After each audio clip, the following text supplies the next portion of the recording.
Yo, what's going on, guys? It's your boy The Real Weep, and we are back for another video. And today we will be looking at the Rin and Isagi theory. And for this theory, the theory is going to revolve around Rin's evolution majority for this.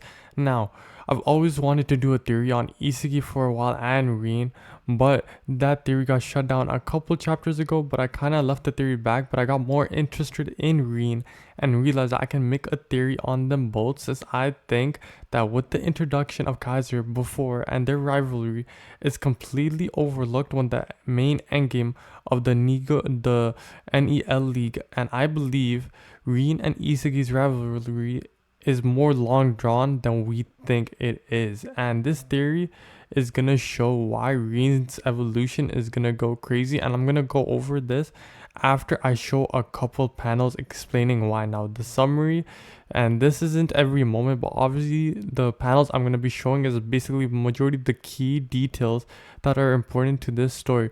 In the first panel, we see Rin's original ego. When Rin attacks the critical point where the enemy will panic and fall apart, we see that this enemy that Rin's going up against sees that he is the best striker in the world and is thinking to himself, can he become like that one day?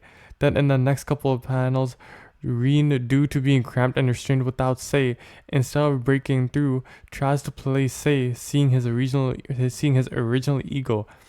That is what we're seeing. And then in the next panel, we see Otoshi Rin's marionette, and then this is Rin when he gets serious, because Rin's puppet master ego is created by copying Sei when he is not there.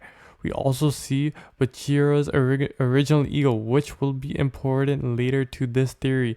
As we see Rin, he says that I'm taking back the soccer which I played alone. That's what will release me, and that's his original ego. Then we see Flo activating Rin's original ego, just him wanting to kill whoever's in front of him. We see in this panel Shiro getting in Rin's blind spot despite him in his flow, which is messing up with the Rin. And then Rin, after losing to Isagi, declares he will beat Isagi and calls him his future rival. He knows that he has to change in order to defeat Isagi one day, and Rin realizes that he has to become something new to also defeat Sei as well. He needs to change and he must become something new so that he can destroy both of them.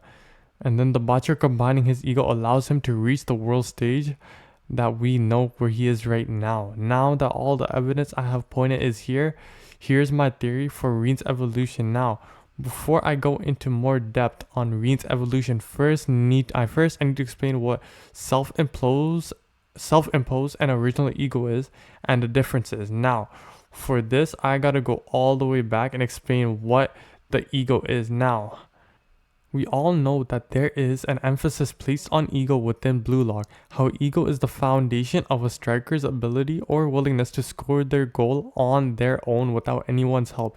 As ego said in is no uncertain terms at the beginning of the manga, if you are not the world's top egoist, you can never become the world's best striker.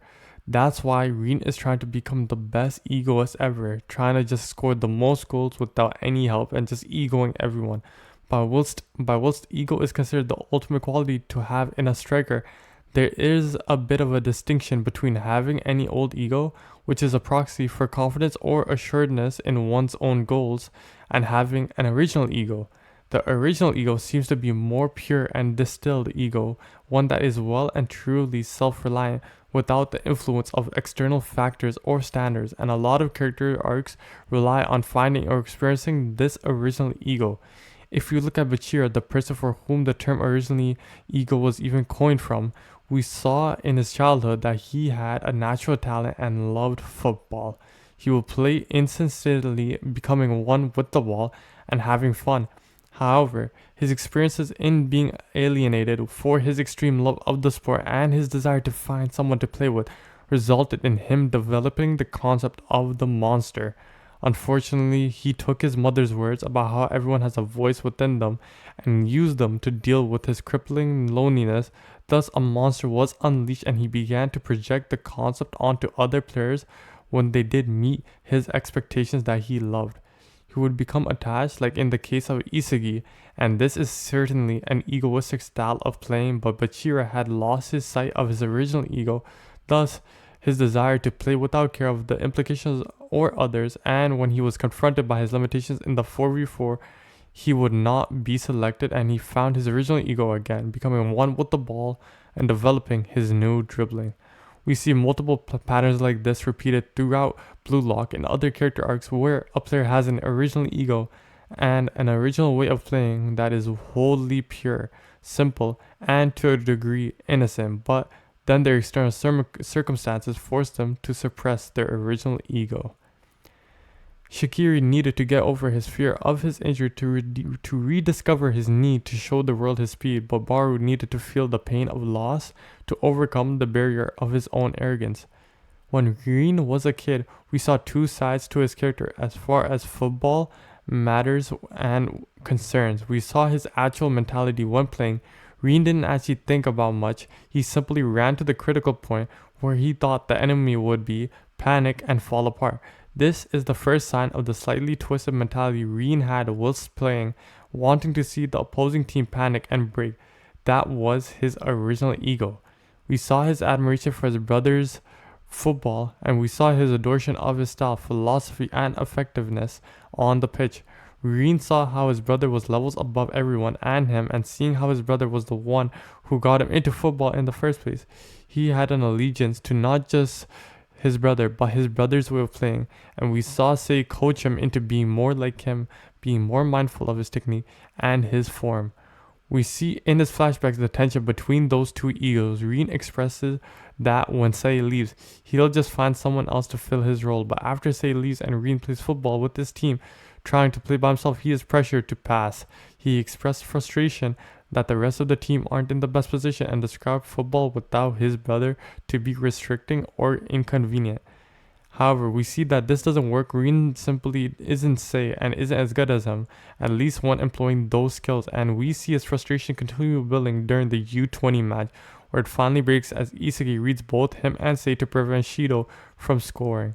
So basically, that is Reen's ego. He's a pretty twisted kid, and all things considered, all learning recently that he is a fan of horror movies and games, which is a weird fact, honestly.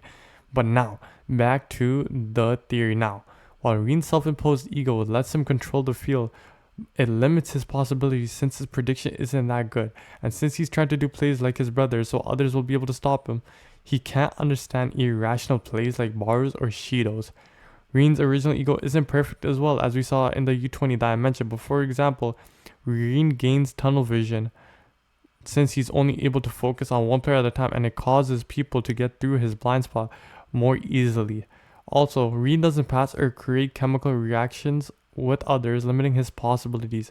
So, thus, with me concluding with this theory, my theory for Reen in the continuing PXG versus Bastard Moonchin match, he will combine his puppet master ego with his original destroyer ego, with all of his egos combined, thus making him one of the best strikers and him possibly making the game his own and thus taking over. I believe Reen's self-imposed ego combining it with Reen's destroyer ego will make him more focused on the whole field, making sure something like Aiku's block doesn't happen, and I do believe he's going to get meta vision, if not better meta vision, and then Reen understood how his eyes worked, realizing the blind spots that even Isagi couldn't even understand. Reen is also most likely going to get the next goal in my opinion. If not, he will help with the fourth goal. I think he will be better than how he was, and he'll be more or less egoistic, and I think he'll also learn irrational plays like Baru's and Shido's in the past, since it's clear he's going to have to stop Shido clashing with them to score, which he had to. Now, by combining both egos, he'll be able to control the field and destroy anything that stops him from scoring. But he has to compete with Isagi to do that. Now, that is it for this chapter, or for this theory for Blue Lock. The next chapter for Blue Lock releases this Saturday after the long awaited break, and I will be covering that chapter on Saturday. I will also be covering chapter leaks and spoilers for JJK. That's on Wednesday, and I hope you guys did enjoy this video. If you guys did enjoy this video, please make sure to hit that like button down below and hit that subscribe button if you guys are new. and I'll see you guys in the next one. Peace.